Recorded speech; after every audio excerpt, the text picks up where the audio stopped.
Best day ever.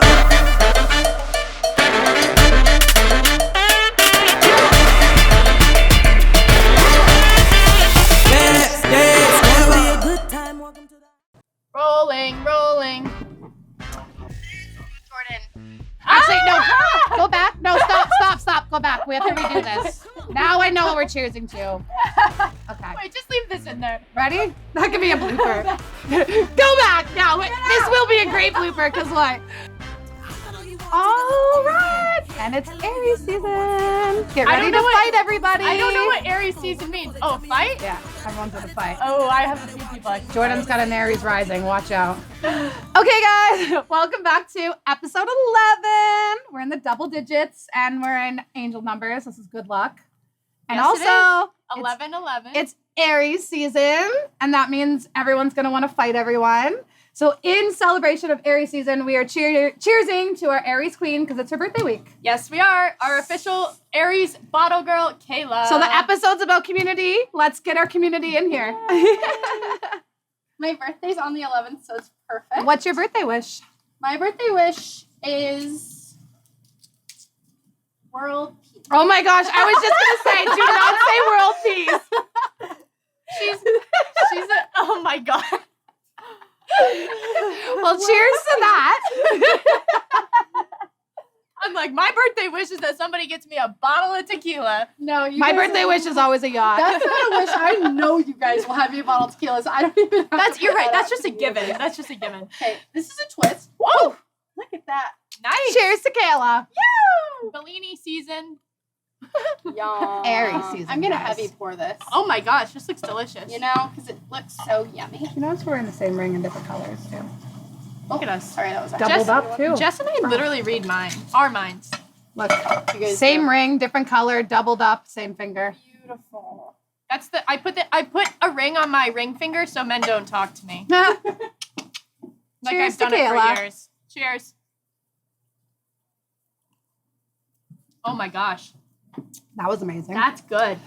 Oh my goodness. Okay, so I'm really excited about this episode because we're talking about crypto communities and why they're so important to the success of different crypto projects. Literally, like communities are like the lifeblood of the project, especially at the beginning phases. And, you know, I have a digital marketing background, so I know the importance of making a proper launch plan. You know, with working with STA advisors, we help people bring STOs and ICOs to market. So I am constantly thinking 6 months in advance to the actual launch. Building a crypto community is more important than the actual crypto project. I know that is controversial to say, but would you agree? Yes. That's like the make or break. So you want to know the secret to NFTs? Everyone's sliding in our DMs. I was going to say, yeah. the key here is people will create, this is just an example, people will create an NFT project and they will not build a community around it. And they will just expect it to take off for people to mint them and for them to trade on the secondary market.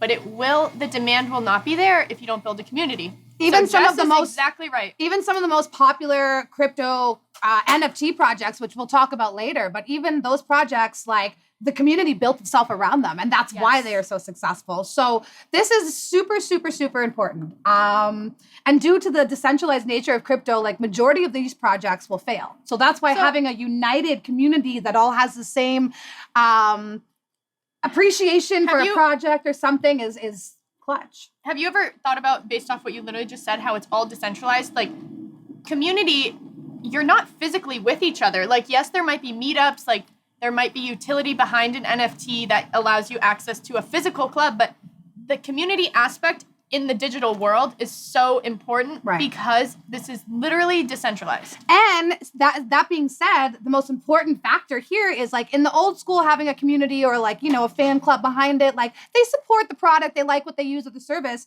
In the crypto world, they are literally stakeholders. Like they own a piece of it. So they care about the success of the project and they will push to make sure that these, you know, the right people are there and the right upgrades are being thought about, and again, they care. They genuinely care because they're invested into the project. So that's a big aspect. The other angle is people will, you know, sometimes there's a lot of money behind, you know, buying these NFTs, and if the community's not strong, like you could the stronger the community, the stronger the value of the NFT. So like people are more apt to buy these like Bored Ape Yacht Club NFTs because they know the value of the community and that it's a legitimate project. Yeah. So like the asset itself, the digital asset, is holding its value. Yeah.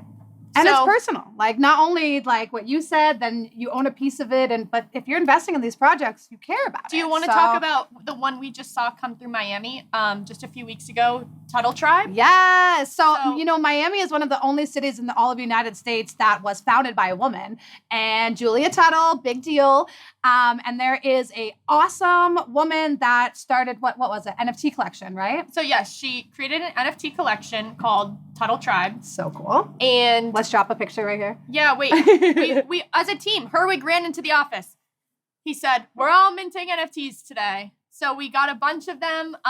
We'll drop them in. We're all Tuttle Tribe holders. Super cool. They're amazing though because they support women in tech. Yes. So Obviously, we care about women in tech. So but that's just one of the things is it's like that project really had value because it was built on, you know, a real life story. It involved a certain community. The Yeah. Miami tech community stood for women in tech.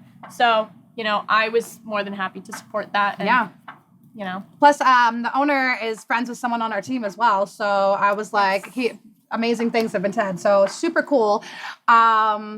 And another community that's close to our heart, you know, in episode 1, we did an unboxing is like Raven community. Like Ravencoin community. Ravencoin, close to all of our hearts. We all personally know somebody in the community, but again, they are an unmatched community. They stand for it. They care. And it's interesting. All you have to do is check the hashtag Ravencoin and yeah, you'll see a strong community right there. So we learned in our NFT episode the difference between a successful project and a non-successful project is usually the community behind it. Yeah. Now, the creator of Twitter, and you know, he's Yeah. also a billionaire entrepreneur, Jack Dorsey. Dorsey.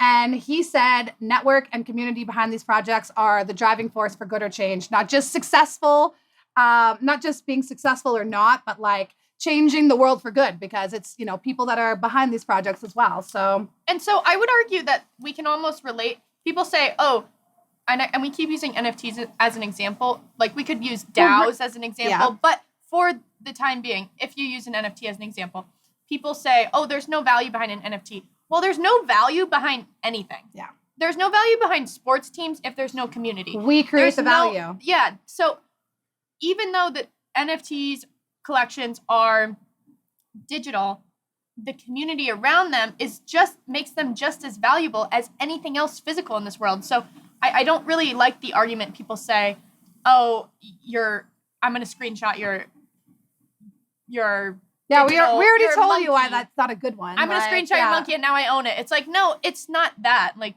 that's It's not deeper gonna- than that. It's deeper than that. And I think it's also important to note that the size of the community does not matter in this case. Like you can have very invested community members, and that's the importance of the community. How harmonious and interactive that community is. And you know, again, from my digital marketing background, it is so hard to get people engaged in anything. So that's why these projects are super cool, and the community behind it is even cooler. Blockchain projects, you know, they rely on their community for choosing decisions, allowing them to decide like what blockchain to develop on, like what's next in partnerships or collaborations. I feel like that's where DAOs come in. Yes, and we Like, talked about DAOs a DAOs couple episodes ago. DAO like, is yeah. almost just like a community that has no governing, you know, no one person having all the power. Yeah. So if anything comes out of this next wave of, you know, blockchain, crypto, all of that, I feel like it's the value of community and also creating community that has equal say and values. Because what's really interesting is like, yeah, I guess some Bored Apes are more expensive than others, X, Y, and Z. But just because if someone owns one Bored Ape and another person owns another Bored Ape, neither of them have more, you know, power in the community. They're just holders of the NFT. So everybody's seen as equal. Yeah. Yeah, it's super cool. What else? We could keep. Yeah, we could go on forever. So Forever. when I say community, a lot of these projects, they use certain platforms where they can build their community on there. So Discord, Slack, what are some of the other ones? I mean, just the basics: Twitter, Instagram. You know, Twitter's a big one for crypto conversations. So I mean, I would say Discord is really, or like Reddit are really popular among the people that have been in the space I forgot longer. about Reddit, yeah. I guess Reddit's been around for a while though, Yep. so. But other communities use these as well. And the beauty of combining the blockchain and the crypto communities is that you can reach people all over the world. You're not just like, we're in Miami, it's only Miami based. No, there's people all over the world that can get involved with certain projects. And having an engaged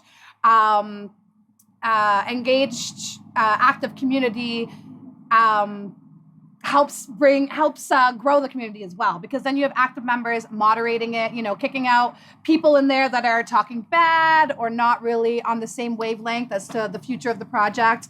Plus, they can help drive understanding and that sense of community to new members as well. When you're being welcomed into a group, especially online, because like when I started going online, my mom was like, "No, you're gonna get bullied. Be careful. Don't talk to anybody." And a lot of my biggest supporters are just. So I was also going to say, what's really interesting to me is that you can rapidly build a community. Yes. Can we use, for example, I know I've said this before, but the Constitution DAO community, that was like an overnight and such a cool success. Project too. Like you could not have built a community that large and have that many people put money and like everything behind that if it was not for this new technology where you're allowing people to have access to one another with shared beliefs digitally. So Constitution DAO was like, they raised within like 2 days, $40 million or something. So that was, I don't know where you've ever seen a community like that. No, it's interesting. I like that. And there's other projects too, obviously, but that's just an example of one where it was like, you wake up the next day and it's like, oh, this project, you have to get in on it, blah, blah, blah, blah, blah. They're doing X, Y, and Z, and people are automatically. I like that it's also people-centric. Like the algorithms are not playing a part in this because it's like word of mouth and people. And that's like the best form of advertising is word of mouth, I could sit here and talk about a million different projects, but if I have one that I'm just like, Megan, you need to look into this. Right. It's going to catch your attention, even if you don't care about it. So the whole point of building a crypto community is acquiring, engaging users, because you want people talking about your project. It's crazy. I've seen every day there's a new marketing agency just for crypto projects, just for coins, just for NFT projects, for DAOs. Like there are people now in this space that are monetizing, just creating communities. So I think that you cannot ignore community and you can't ignore the power that it brings. And the bigger communities are, giving they're giving back to their engaged members as well. Like, let's say that you've done a certain amount of things, you can reach, get certain perks. We didn't even talk about like an airdrop. Like if you're Okay, wait, everyone keeps talking about airdrop. Tell us, break it down. What does airdrop mean? Airdrop just means I want to use, for example, an ENS domain name. They did an airdrop where if you had your own ENS domain name, the project collectively airdropped you a certain amount of, essentially crypto. Okay. So this happens with projects.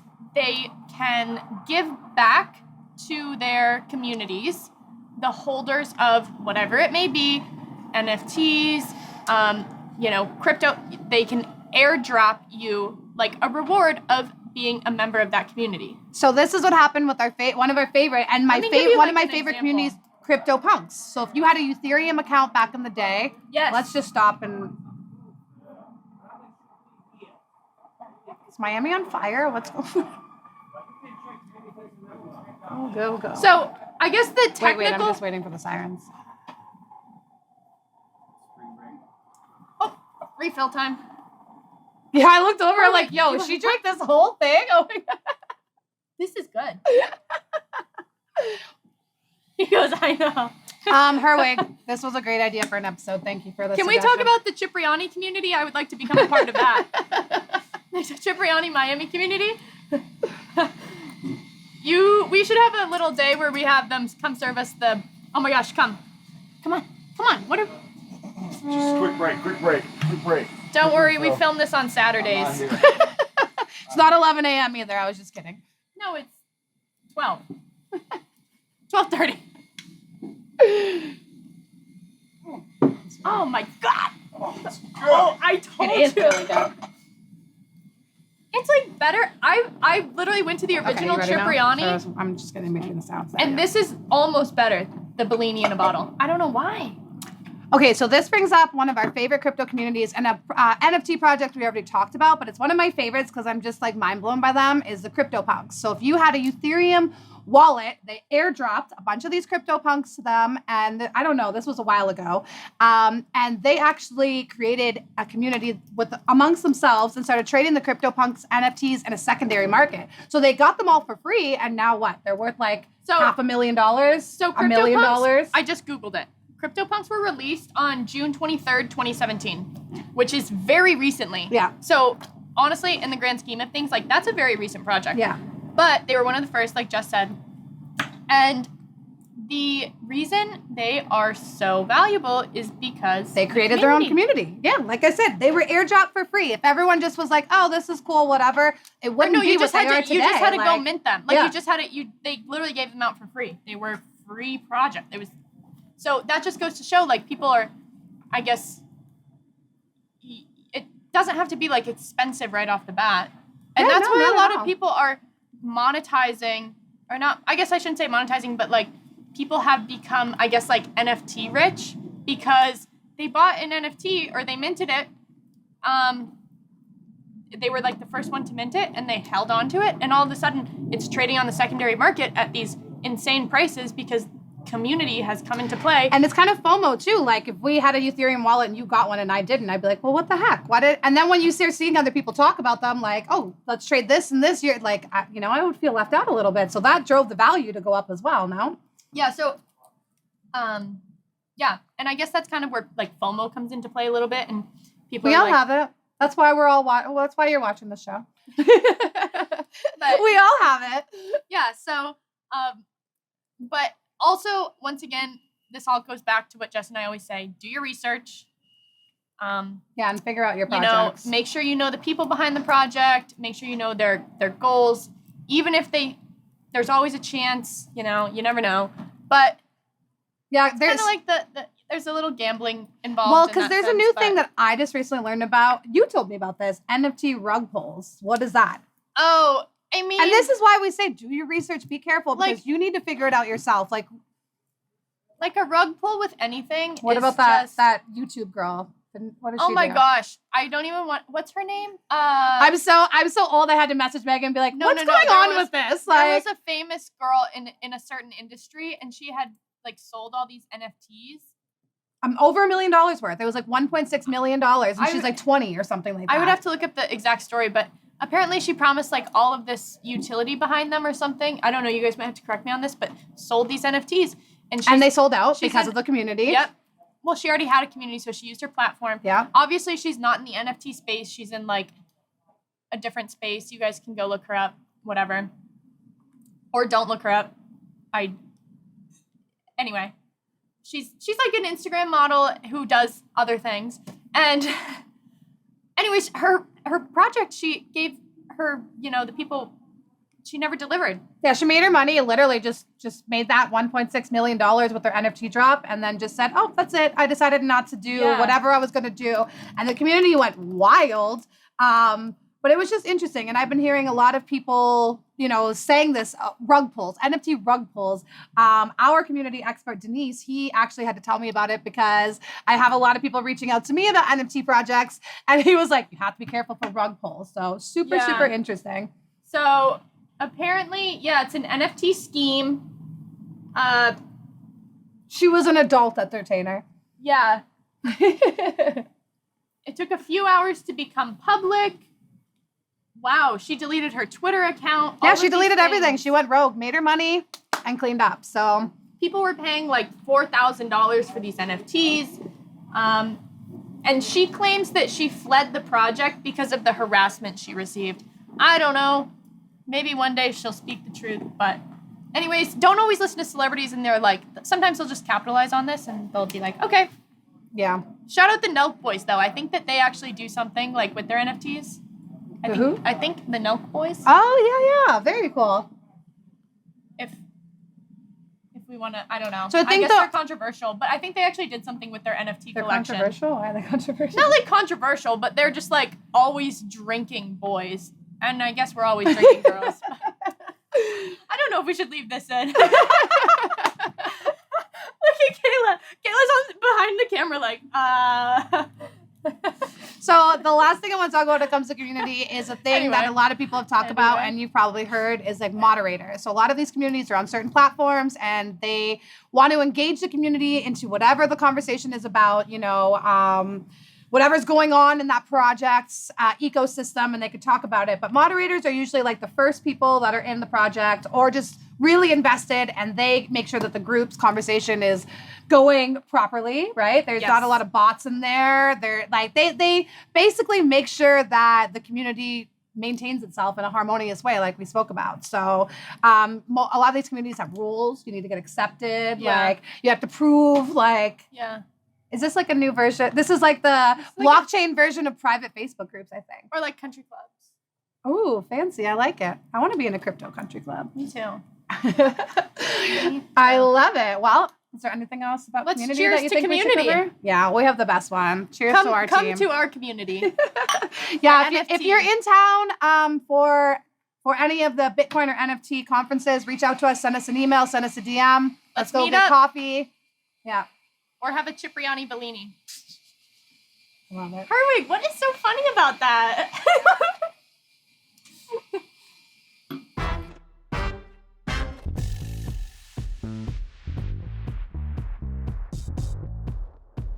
Come on. Hey.